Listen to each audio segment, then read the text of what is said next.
హైదరాబాద్ భీమరావుబాడ బస్తీవాసులకు అఫ్జల్ సాగర్ లో ప్రభుత్వం ఇచ్చిన ఇళ్లు అసౌకర్యాల నిలయంగా మారాయి. రాష్ట్రమంతటా సంక్రాంతి సంబరాలు జరుపుకుంటుంటే వీరంతా చీకట్లో మగ్గుతున్నారు.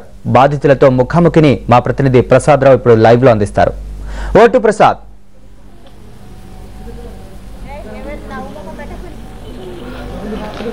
ప్రణీత్, ఇక్కడ మనం భీమరావుబాడ బస్తీవాసులకు ఇచ్చినటువంటి ఈ అఫ్జల్ సాగర్ లో ఇచ్చిన ఇండ్ల మధ్యన ఉన్నాం. అయితే ఇక్కడ ఇండ్లని కూడా చూస్తే మనం ఇక్కడ స్పష్టంగా కనబడుతుంది. మనకు సమాధుల మధ్యన వీరికి ఇండ్లు కట్టించి ఇచ్చారు. ఇక్కడ సమాధులు కనబడుతున్నాయి మనకు. అయితే ఈ సమాధుల మధ్యన కట్టించినటువంటి ఇండ్లకి కనీసం కిటికీలకు దర్వాజాలు కూడా లేవు. అలాగే పైపులు లీకేజ్ అవుతున్నాయి. ఫ్లోరింగ్ కూడా చేయలేదు. అయితే ఇక్కడ ఎలాంటి సౌకర్యాలు లేకపోవడం వల్ల తీవ్ర ఇబ్బందులు పడుతున్నామని చెప్తున్నారు. అలాగే వృద్ధులందరూ కూడా ఇక్కడ జ్వరాలతో బాధపడుతున్నారు. వీరిని అడిగి మనం తెలుసుకుందాం. చెప్పమ్మా, మీరు ఇక్కడికి ఎన్ని రోజుల క్రితం వచ్చారు? ఇక్కడ పరిస్థితులు ఏ రకంగా ఉన్నాయి? అయ్యా, మేము అమాసనాడు నిండి అమాసనాడు వెళ్ళగొచ్చి కొట్టుకుంటా మా సామాను అంతా పోయింది.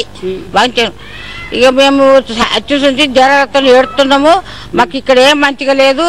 మేము సత్తే మా అత్తలు అన్నీ చచ్చారు, మేము అన్నీ సత్తం. మాకు భీమరాజు బాడ కావాలి కొడుక. మాకు ఎక్కడ ఇచ్చినా మేము ఇప్పుడు రాష్ట్రమంతటా ఒకవైపు సంక్రాంతి సంబరాలు జరుపుకుంటుంటే వీరు మాత్రం చీకట్లో మగ్గుతున్నారు. ఇక్కడ సంబంధించి అక్కడ పూజారిగా పనిచేసినటువంటి వ్యక్తి ఇక్కడ ఉన్నారు. మీరు అక్కడ పూజారిగా చేశారు కదా, ఇక్కడ ఏ రకమైనటువంటి పనులు చేస్తున్నారు? ఇక్కడ ఏ రకమైనటువంటి పనులు లేవు, ఏవి లేవు. ఈ బొందలగడ్డల చచ్చుడు అయిపోయింది. జ్వరం వచ్చేస్తుంది. చలి జ్వరంతో వండి గోషామేళ హాస్పిటల్ మందులు వాడుకుంటా నోట్ల నీళ్ళు వేయకుండా వంటున్నాము. ఇక్కడికి వచ్చేసింది. మాకు ఏ సౌకర్యం లేదు, ఏ ఆధారం లేదు. అక్కడికి రాణిస్తలేరు. అక్కడికి వస్తేనేమో పోలీసులు వాళ్ళు కొట్టి వెళ్ళగొడుతుండ్రు. ఇక్కడికి వస్తేనేమో ఈడ ఈ పరిస్థితి ఉంది. ఇప్పుడు మీకు మూడు అంతస్తులలో ఇచ్చారు కదా, మరి ఎక్కడ మాట్లాడేది మీకు ఏమైనా ఇబ్బందులు అవుతున్నాయి? చాలా ఇబ్బంది ఉంది. కిటికీలు లేవు, దర్వాజాలు లేవు. మాకు అమాస రోజు ఎర్రగొట్టి నుంచి కూడా 4 రాత్రి వచ్చి మమ్మల్ని ధూమ్ తడక చేసి మొత్తం సామాన్ గీమానంతా వారేసాం. రాత్రి 9-10 గంటల దాకా మేము ఆనేది వచ్చినాం. మేము అసోంటప్పుడు మాత్రం ఈడికి వచ్చినాక కూడా మాకు ఏదానికి నీళ్లకు దానికి దీనికి చాలా కష్టం అవుతుంది. మాది భీమరావుబాడ, మాకు కావాలి. ఎందుకంటే పొద్దుటే ఒక రాత్రి అవుతుంది, తెల్లారితే ఒక రాత్రి అవుతుంది.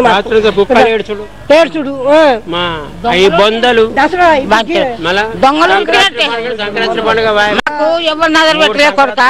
మాకు ఇంటి రావు వచ్చి మా గుడిచాలకు వచ్చి దేవునికి పూజ చేసి కొబ్బరికాయ కొట్టి పూలదండ వేసిండు. ఇంద్రమ్మ వచ్చింది, మాకు ఇండ్లు కట్టిస్తానని. ఇంద్రమ్మ కొడుకు చుట్టుకమ్మ ఇండ్లు కట్టిస్తాను అన్నాడు నా తండ్రి గారు. ఆయన చచ్చిపోయి, ఆమె చచ్చిపోయి, ఈయన చచ్చిపోయి. మేము రథకర మనపడుతున్నాం కొడుక. రథకర మన రాజ్యం మనకు వచ్చిందో ఉంటే అట్టల మీద కొబ్బరి చిప్పల మీద అండుకొని 12 వచ్చి రాత్రి తిన్నాం. అలాగే ఇక్కడ ఎన్టీఆర్ ట్రస్ట్ నుంచి వీరికి సంబంధించి నెలకు సరిపడేటువంటి సరుకుల్ని ఇస్తున్నారు. దీనికి సంబంధించిన ఇప్పుడు ఈ ప్యాకెట్ ని మన అరవింద్ కుమార్ గౌడ్ బాధితులకు అందజేస్తున్నారు. ఆ దృశ్యాన్ని చూద్దాం.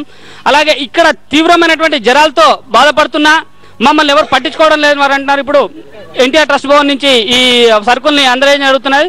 మనం దీనికి సంబంధించి ఇక్కడ మీరు అరవింద్ కుమార్ గౌడ్ని అడిగి మరిన్ని వివరాలు తెలుసుకుందాం. అరవింద్ కుమార్ గౌడ్ గారు, చెప్పండి, మీరు ఈ సరుకుల్ని వీరికి ఎంతకాలం ఇస్తారు? మీరు ఎన్ని రోజులకు సరిపడా సరుకులు ఇస్తున్నారు? ఏంటంటే మీరు ఇమీడియట్ గా వాళ్ళు రాత్రికి అనుకోకుండా పోలీసు వాళ్ళు వచ్చి 3 గంటలకు రాత్రికి వీళ్ళని తీసేయటం. మరి వీళ్ళ బతుకు తెరువులేమో అక్కడే ఉన్నటువంటి ఇళ్లలో పనిచేసుకోవడం, ఆ షాపులలో పనిచేసుకోవటం చేసుకొని వాళ్ళు రోజుగారి కూలి పనులు అంటే ఇంట్లలో సామాన్లు కడగడం అలాంటి పనులు చేసుకొని వాళ్ళు ఇచ్చింది తిని మరి మిగతాది గడిపేవాళ్ళు. ఇక్కడికి వచ్చిన తర్వాత వీళ్ళు పోవడం కష్టమైపోతుంది. అయితే ఈ విషయాన్ని ఎన్టీఆర్ ట్రస్ట్కు చంద్రబాబు నాయుడు గారి దృష్టికి తీసుకెళ్లారు వీళ్ళంతా. మేమంతా కలిసి తీసుకెళ్లిన తర్వాత ఎన్టీఆర్ ట్రస్ట్ నుంచి కనీసం ఒక నెలకు సరిపోని సరుకులు ఇస్తే కొంచెం వాళ్లకు అప్పటి వరకు మేము పోరాటం సాగిస్తూ ఉన్నాం. 19 నాడు వాయిదా ఉంది.